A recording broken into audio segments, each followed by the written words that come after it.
Good morning, everyone. Let's get rolling into the webinar. How to spot a housing bubble. The headlines are around us everywhere. I saw that Inman News this week ran 5 articles on the housing bubble, on the housing bubble. I saw CNBC. I saw comments all over the media, and there's a real fear of whether we're in a bubble and what we should do about it, or how do we know it when we're there. So today we're going to take a deep dive into the data, and we're going to look at what we know, what the market's telling us, and what's coming next. So how to spot a housing bubble. Welcome to the Altos Research webinar for May of 2021. A little housekeeping before we dive in. We are recording the webinar, and it will be available to all participants on the Altos Research YouTube channel. So always make sure you subscribe to the YouTube channel so that you can always get our latest videos, our weekly videos as well. We have 2 Altos team members in the chat today. There's Jeff Graves and Lael Black. They are there to share links and help answer questions on the fly. So have your chat window open and use that to interact with folks. We're going to take about 45 minutes today, and we're going to dive in and see what the data is doing. The big things we're going to cover today, we have identified for you 10 signals to look for in a housing bubble. And we're going to see which ones of those are underway and which ones are not underway. We're going to have the data so that you can keep your eyes open, so that you can make decisions, so that you can help your clients make decisions in this crazy market. We are going to look at the deep dive in the data like we usually do. And in particular, we'll spend a little bit of time with this phenomenon we're calling the immediate sales process. These are homes that are getting listed, taking offers, and going into contract within like hours or just a couple of days of listing. They essentially bypass any time on the active market, and it's a real dominant phenomenon right now. And I'll show you what that means and what we're looking at nationwide. And then we'll dive into the Altos reports, and we'll look at some of the local markets to see how the local data is responding. Before we get into the data, I always want to remind you if you are a real estate professional and you are interested in understanding the market data, and especially if you're in the business where you need to communicate with clients, with buyers and sellers, with other professionals, you should use our ebook. It's a free ebook, and it's how to use market data in your real estate business. And we talk about how to talk about the data, scripts. We use examples about where in your marketing and your communication to use the data and how to frame the discussion. So there is a link to download that in the chat. If you haven't yet seen that ebook, you should grab it now, because it's really important for those of us who care about the housing market and how it's working to use the data in our business. So that's what we created that for. So that's in the chat download right now. You can click through to the chat and go to the page where you can download that book. It's free, no obligation. Okay, 10 signals to identify a housing bubble. We've gone through the data, through history and through experience, and identified 10 characteristics for us all to pay attention to about whether we're in a housing bubble. There are 3 of those 10 that are pretty obviously happening now. The number one, the thing that's on everybody's mind, the easiest one, is rapidly rising prices. And well, of course, show you the prices and what's happening around the country. It's all price points. It's every market in the country. Home prices are way up. Demand is way up. Supply is way down. Prices are up. That's the obvious one, and that's the reason that everyone is afraid of a bubble. There are other signals too, though, that we should pay attention to. The I have to get in, that urgency to buy, is really, that mentality is part of one of the things that is characteristic of the bubble. If I don't buy now, I'll never be able to get in, or if I don't buy now, I'll miss out. Those fears are real. I had a conversation just yesterday with a friend who is thinking about buying way outside of town to find a place that's affordable because they feel like they have to own. And the last time I heard that was 2007. And so that's a real mentality. It's a part of the bubble mentality, and it's human nature. It's why we always buy when the market is up, and we want to sell when the market is down. We feel like we are missing out. It's around us, and it's something that it drives a lot of the other bubble behaviors. So keep your eye on the have to get in mentality. The third thing that we are seeing is, of course, the investor frenzy. So this is individual investors. This is big institutional investors that have massive amounts of cash that are buying everything in sight. This is actually early in the investor frenzy, in that that there are many of the purchases, most of the purchases that are happening are really individuals that are buying their homes. But because we have investor frenzy and we can see it across a bunch of markets, that's certainly an aspect of the bubble world. So those are three areas where these are like, it's a super hot market and they're early signals of housing bubble. But what aren't happening? What are the signals that aren't happening that we should look for coming soon, or keep our eyes out? When we talk about affordability, home prices are way up, but it turns out that as interest rates are way low, homes are actually more affordable than they have been recently. The payments that we're making are less. Interest rates rose a little bit this year. They're down again. And so affordability, if rates tick up, or if home prices keep going up, like, we could very quickly lose that affordability part of the equation. As of right now, affordability, we still have reasonably good affordability. Prevalence of frauds and scams. If you were around in the last time, 2006, 7, 8, you're familiar with liar loans, ninja loans, where no income, no job, just stated income loans.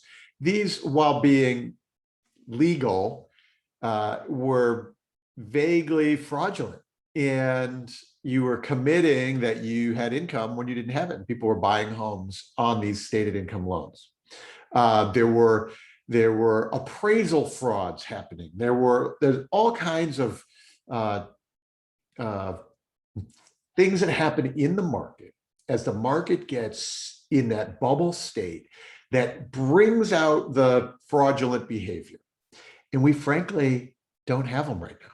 Certainly the mortgage market fraud is very low, but if you as a participant in the industry start seeing things that look suspect or outright fraudulent, those are signals that the bubble is happening.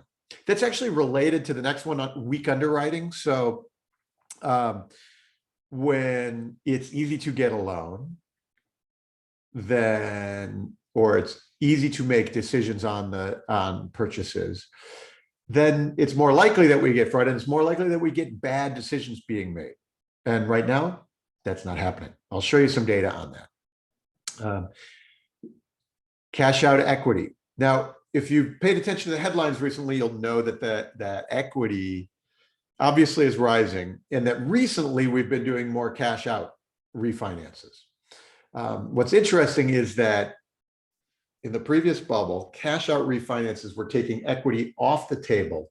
This is when the loans were being done and they were taking cash before the house even closed or at closing. And now that's not happening at all. And even when the cash out refinances are happening, equity is climbing in the home. We get to a point, if we get to a point where rising inventory or sales are falling, we haven't seen any of that yet, maybe just a tiny little bit of inventory recovery.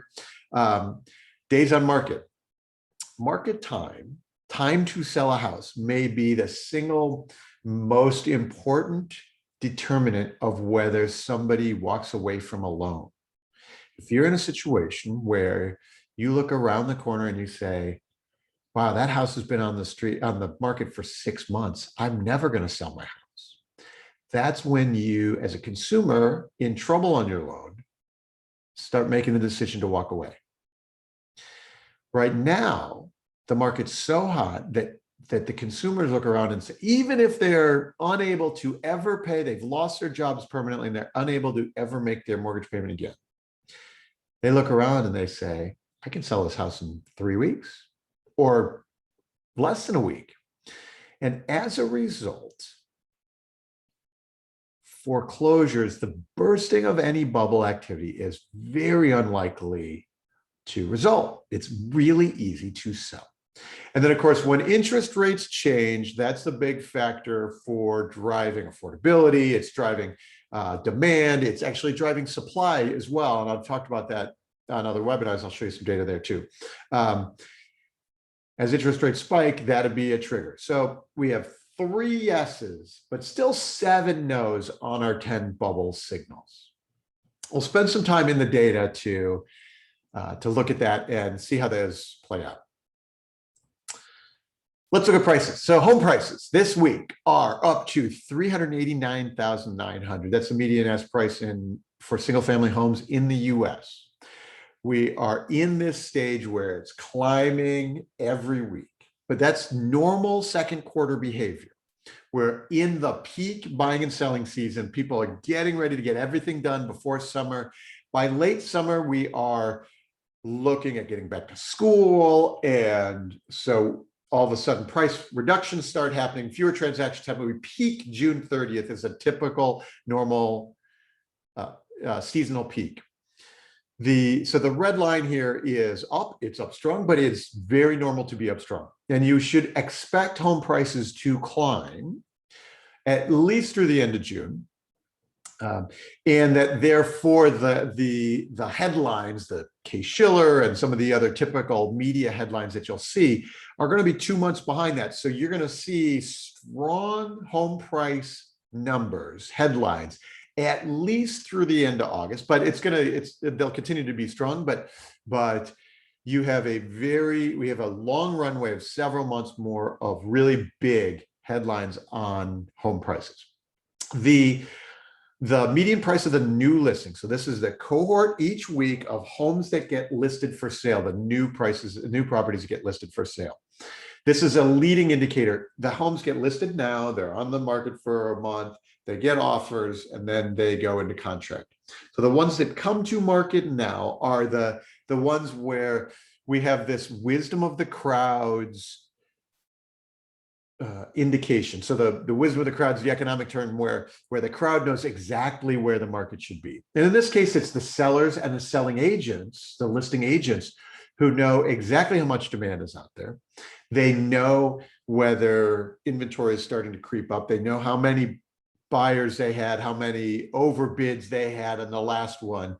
And so they price the next one exactly where it needs to be. The green line on this chart here, you'll see peaks at the end of May, usually each year. And that does because the properties come at the end of May with the anticipation that they're going to sell in June. Like, this is the hottest part of the market. And then they start backing off a little bit for the third quarter. We had a downtick this week to 360,000 on the price of new listing. So that's good normal seasonal behavior. And in the context of thinking about like, are we in a bubble? That to have any normal seasonal pattern is really reassuring to me. That means we're in a hot market, but it's not getting hotter when it should be backing off. So we're looking for normal seasonal patterns, and the price of new listings is looking normal seasonal. Last year, you can see we had a dip in May and June. And last year at this time, we were at 309,900. And you can see we are still in that pandemic dip, the first lockdown. We're on our way out already. And so it was this time last year when we were already surprised and looking around saying, wow, people are buying everything. And it took us totally by surprise. By the end of May last year, we were already well on our way to having a strong year, and we were way out of the pandemic dip. So we're already on our way up. And so last year was the unseasonal year, and this year looks like we're getting some seasonal patterns there. That could change, and I'll show you how that could change. And maybe we get hotter from here, or maybe it cools from here. And I'll show you what we're going to look at signal-wise there. When we look at the year-over-year price appreciation year-over-year, we're over 18% home prices up year-over-year. Now, remember that we're comparing now to last year in that first part of the pandemic lockdown. And we're, in fact, last year at this time, we're down 1.5% from 2019. So because we're comparing to the dip part, our year-over-year comparison looks significantly higher right now. It's 18%, which is nuts, and it's scary. And it's that top checkbox on our bubble checklist.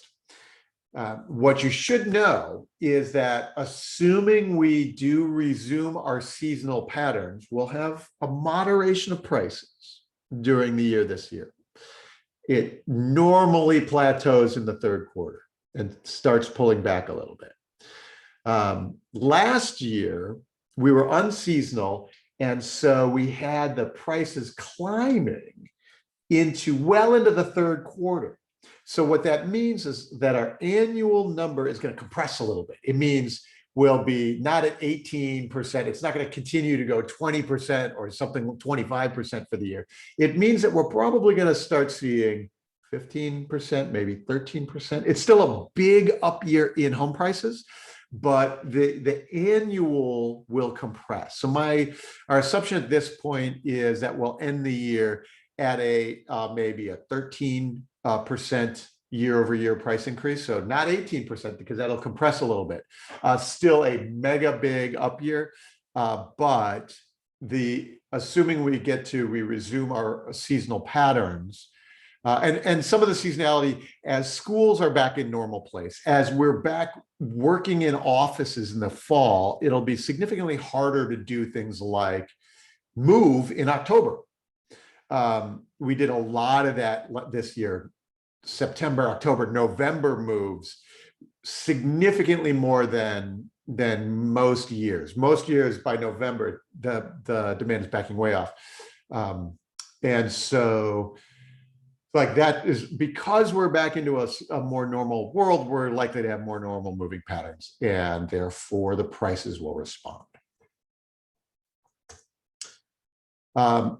One of the check boxes in the bubble checklist is investor frenzy. One way to measure investor activity in a market is by the percentage of listings with price increases. That means they were on the market, they come off the market, they were bought, now they're back on the market at higher prices. And normally that's in a 3% range in a decent, and we've been in a strong seller's market for a bunch of years. But in the last year, that price increase number skyrocketed. And that's because we have so much demand. We've got flip activity. We've got fix and flips. We've got iBuyers, well-financed institutional buyers who can go and do fast closes and then put the property back on the market very quickly at a slightly higher price. And all of that activity are signals for bubble markets when those starts happening incredibly. So the number we've been keeping our eye on here is this percent of homes with price increases peaked over at about 9%, 8.5% earlier this year. We're down now, ticking down to 7%. And you can see the annual flow here is in the second quarter and third quarter, price increases tends to drop. And so we're in a seasonal adjustment. And so again, if we're in a mode where we are in skyrocketing price increases and it continues to increase, now I've got another bubble checklist. Right now it's backing off, and so that's encouraging to me in a normal seasonal behavior. Still very high, still very hot market, but looks to me like it's healthy and a healthy recovery, so that we're not getting into frenzy things. If this number is super high and climbing, that also encourages fraud, right? If I could just get some deal done and sell it really quick, I can. And so as that backs off, fraud becomes less appealing. So those are good signs on price increases. Meanwhile, one of the reasons that we are unlikely to see any foreclosures, and even in folks who have been dramatically impacted by the pandemic, who maybe were at 2 incomes and went to 1 income and are never going back. One of the reasons that they will be unlikely to walk away from a mortgage and go into foreclosure or even a short sale is because they're not short. Americans have massive amounts of equity. We've added almost $2 trillion worth of equity. And so in the up cycle, we're adding this equity even when there's a lot of cash out refis. So most of the refinances that are happening without cash out. They're just getting lower payments. They're just making things more affordable. But there is an increase in cash out refis, and that's because there's a lot of cash in people's homes. So we're adding, the American homeowner is in a really strong position. And as we've added equity, trillions of dollars in equity this year, the American homeowner, even if they haven't been paying their loan for a year, they likely added to their wealth, that added to their home equity, even if they stop paying their mortgage. So it's been a really remarkable year, and it's a signal of strength, as opposed to this moment in 2006 when that stopped happening. Equity extraction was happening and prices were not climbing. Demand was not increasing. And that was a real signal. And we simply don't have it right now. One of the reasons we don't have it is because demand, and let's look at the demand side of the equation, is unrelenting. It's hard to measure demand. The traditional way in real estate data is to measure demand by transaction volume. How many sales? Well, that's how many people wanted to buy the house. But because we are in a supply constrained market, you can't tell demand by the number of sales. There's more demand than there are sales. So one way to measure demand is with the percentage of homes taking price reductions. We normally trade in a range where, call it 30-35% of homes take a price cut. They get listed and they take a price cut before they sell. That may be because of strategic reasons. That may be intentional. We're going to list a little high, take one price cut, and then we'll know exactly where it's profit. Or it may be accidental. It may be just a wacky seller. There's all kinds of reasons, but about 35% do that. In a high demand market, less fewer homes have to take the price cut. So you can see we've been in a strong seller's market in the last bunch of years. Between 25 and 35, you can see that this time of year, middle of the second quarter, our price reductions are starting to tick up because these are the ones that got listed in the first quarter. They didn't move yet. It's time to start cutting prices. Price reductions continue to increase through the end of October, and then the inventory backs off over the holidays, and we reset the market January 1 and start getting new inventory as we go. So last year was nuts because the entire world shifted demand-wise. And so all of a sudden we had no price increases. We had people buying homes, we had fewer inventory, and we started gobbling up everything in sight. That actually kicked in harder in January. And what we're looking at right now is, are we starting to see some seasonal uptick? Now, again, any signs of seasonality here is encouraging because it's the counter seasonal stuff like last year that is really shocking. And so in this point, we are looking to see a few more homes take price cuts. And what you have to remember is that this is going to be healthy for a long time to get ourselves up into the 20s, which will be a much more mean that buyers have more options, but sellers are still pretty strong. So demand has been unrelenting, a little bit of signs of seasonality, but there's no backing off yet.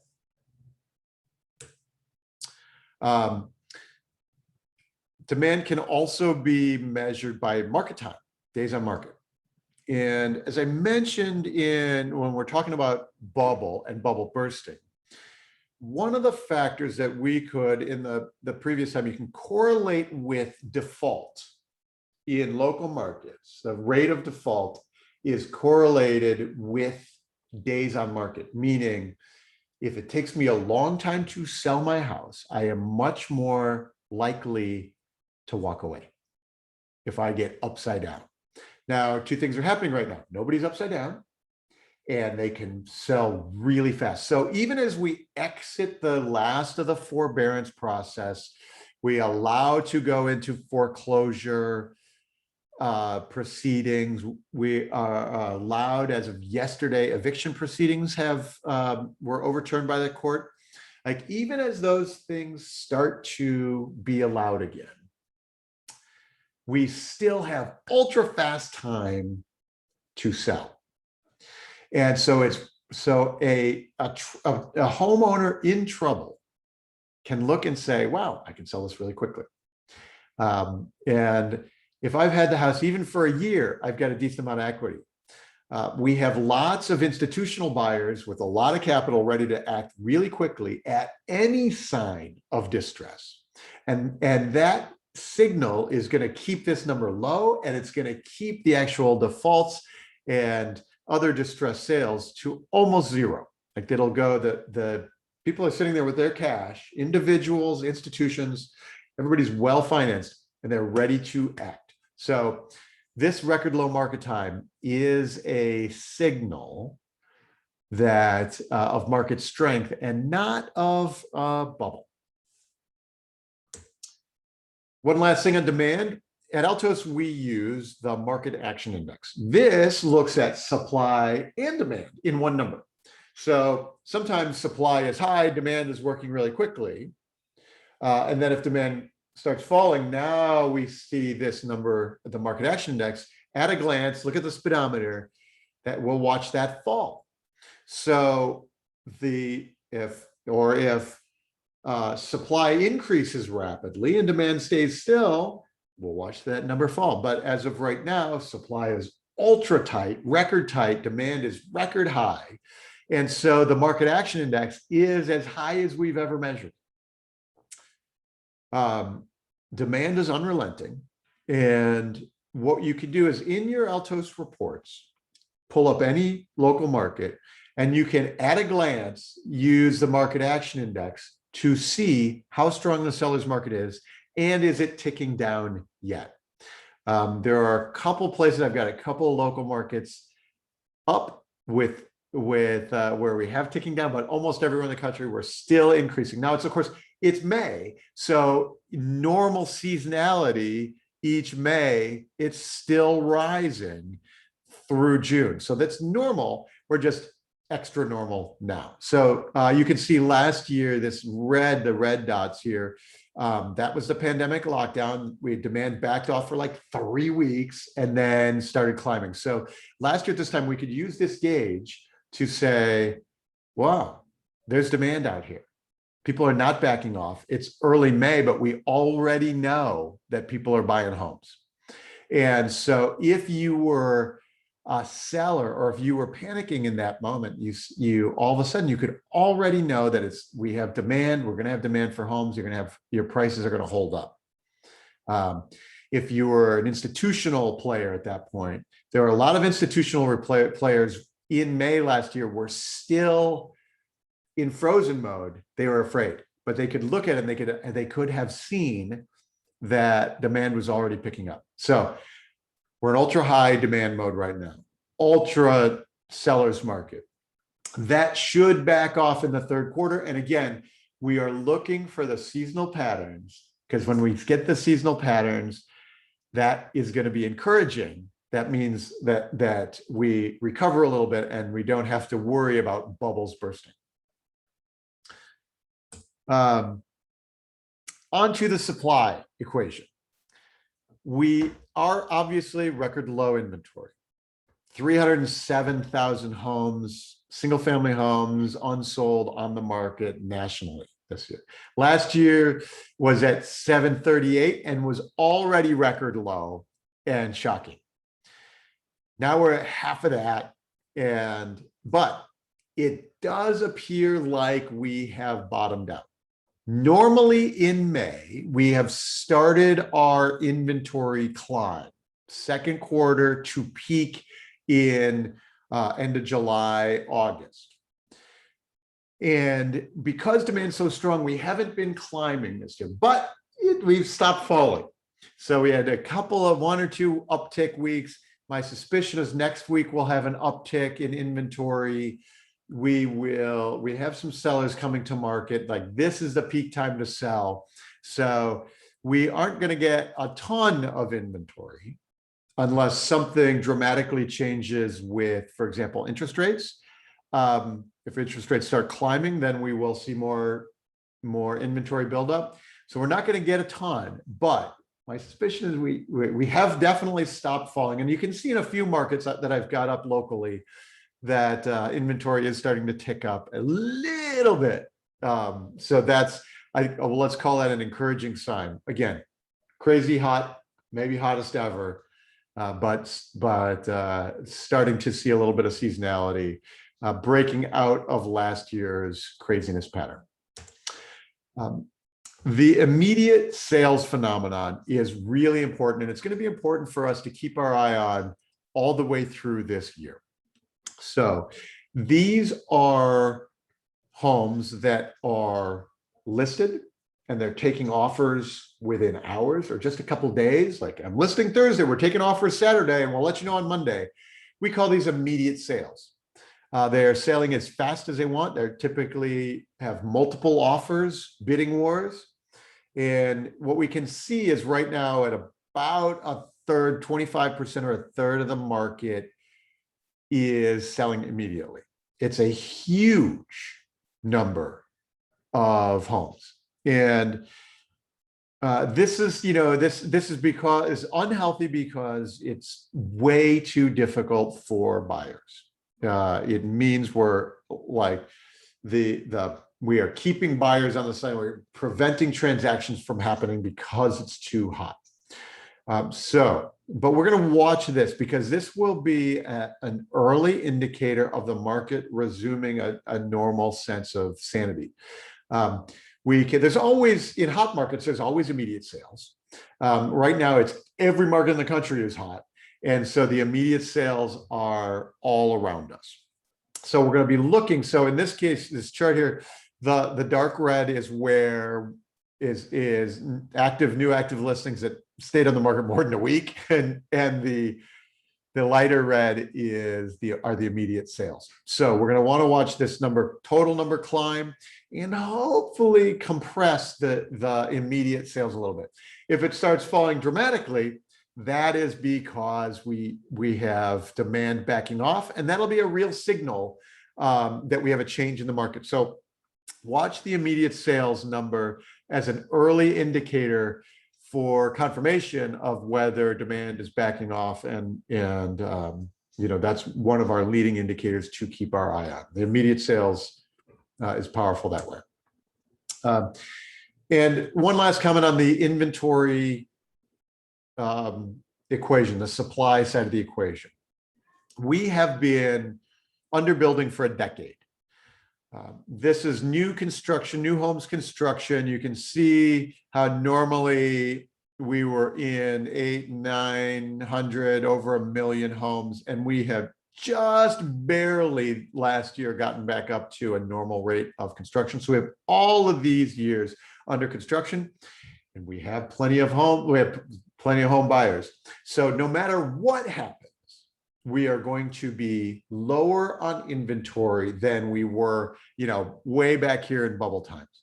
Like, it is a decade from changing that equation. So even when the market slows, it's going to be very, very difficult to have an oversupply situation. So the most bearish arguments are hard to see coming through. And then let's go on.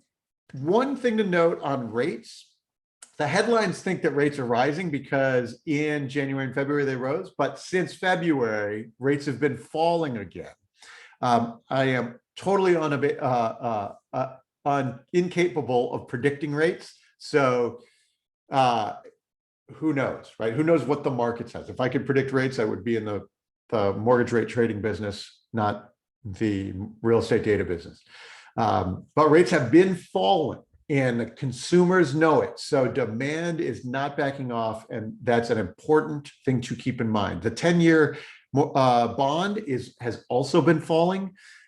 So the market is not, for example, seeing inflation or worries about a slowing, like that, or worries about the economy being too hot. Who knows? But as of right now, last 7-8 weeks, mortgage rates ticking down every week. Keep your eye on mortgage rates.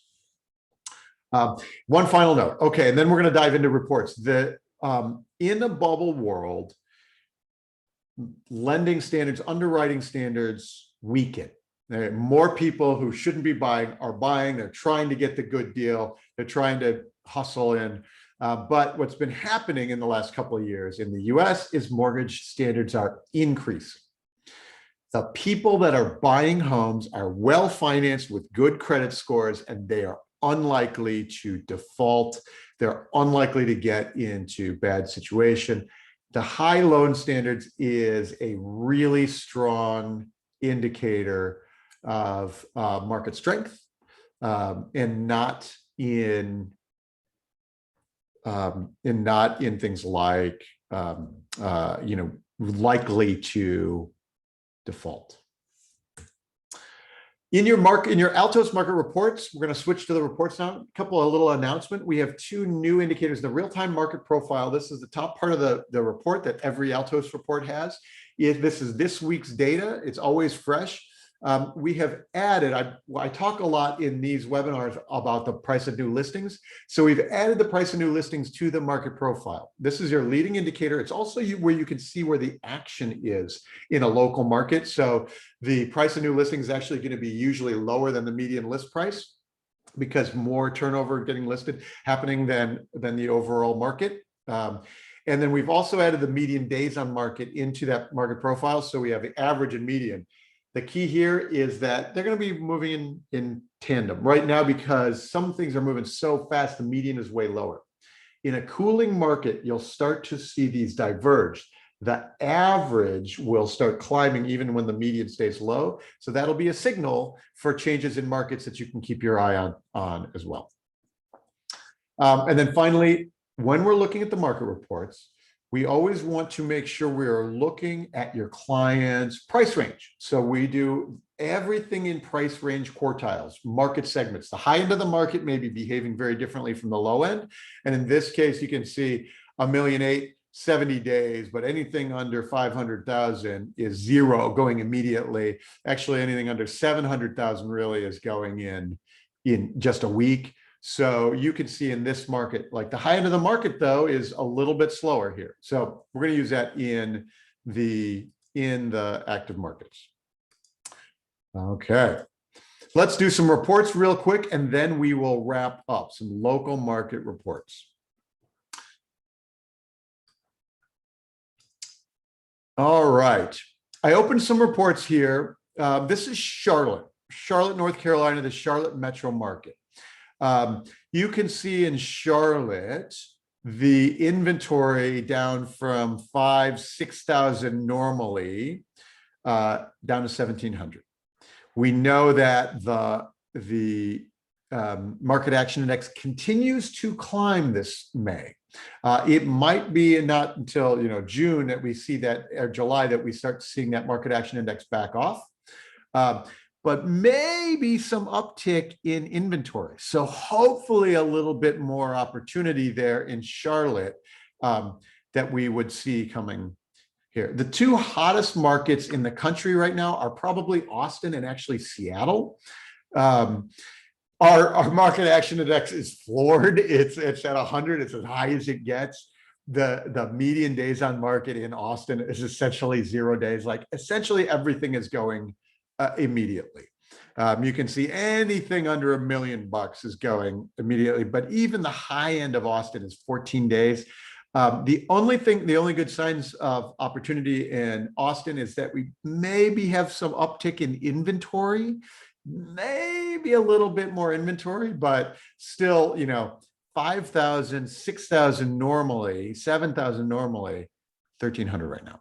Like that is the hottest market. And these are not, there's some speculation, but these are home buyers moving into town. Like these are well-financed first home with big down payments. Like these are legitimate buyers and not likely to be bubble scenario. Seattle is also floored. The Seattle metro market, our market action index is at 100. We're also most commonly at 0 days on market. Price increase in Seattle is 3%, which means there's less investor speculation, a sort of a normal level of investor speculation. But again, everything is moving in just a couple of weeks, even the ultra high end of the market. If we look now, though, we switch to Atlanta. Atlanta is a more affordable market. It's still a crazy strong sellers market, but slightly less nuts than say Seattle or Austin.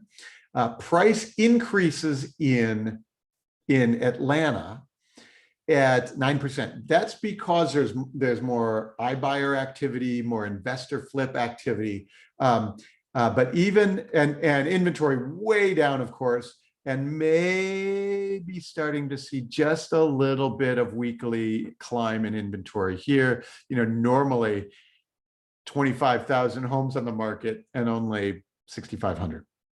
That's how crazy things are right now. So even in a market that slows way down, we are a long way from normal in Atlanta.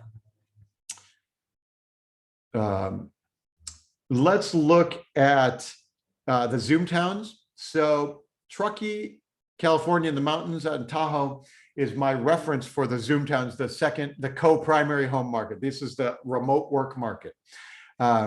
You'll notice in the last month, the market action index has ticked down a little bit. One of the things that's happened in the last month is that second home mortgages got more expensive. Fannie and Freddie reduced the number of second home mortgages in their portfolio. and therefore the mortgages got more expensive. And that slowed down just a touch here. You can see this is looking at the market action index over time. Here's a normal market in Truckee. And then last May, boom, the people said, we're moving to the mountains. And so it was just remarkably instant that happened. If you look at a different market, say Central Florida, this is Hobe Sound, Florida. We look at market action index and it climbed last May, but really it was January of this year when the market increased more. So these are people moving into town in an affordable part of the country from places like New York, where it's much more expensive. So able to buy and drive up homes. So you can see the impact of second home prices changing just a little bit. Like the Zoomtowns spiked last May, but the demand is back up just a little bit right now, and maybe an early leading indicator of the country as a whole. Okay. That is our data for today. When I host these webinars, I often get asked, can you do my part of town? Can you dive into this local market? Well, the answer is yes. All you have to do is go to altosresearch.com and book a demo with us. Book time with us. We will look at your local market. We will help you talk about how you help your buyers and sellers work in this crazy market. How to answer the question, is this a bubble or why not? Even though when there are articles and media headlines, you're talking bubble all the time, the data is right in front of us. So you should be using it.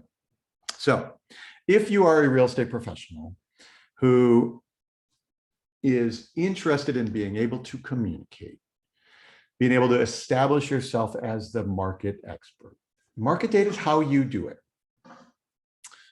If you are investing in the growth of your business, like market data is the most powerful tool for being in front of your customers, for establishing yourself. Like market data is the resource for growing your business in this crazy time. But if you care about helping your clients understand how to navigate, helping them make good decisions, helping them feel good about buying or selling in this market right now, market data is the resource, is the independent voice. It's the difference between I'm afraid and I understand.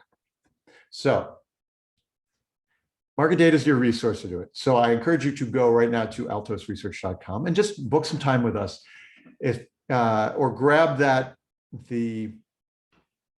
time, have the conversation, look at the data, and we will take it from there. So as always, that's the time we have for now. Many thanks. We'll talk to you. Look for our video next week.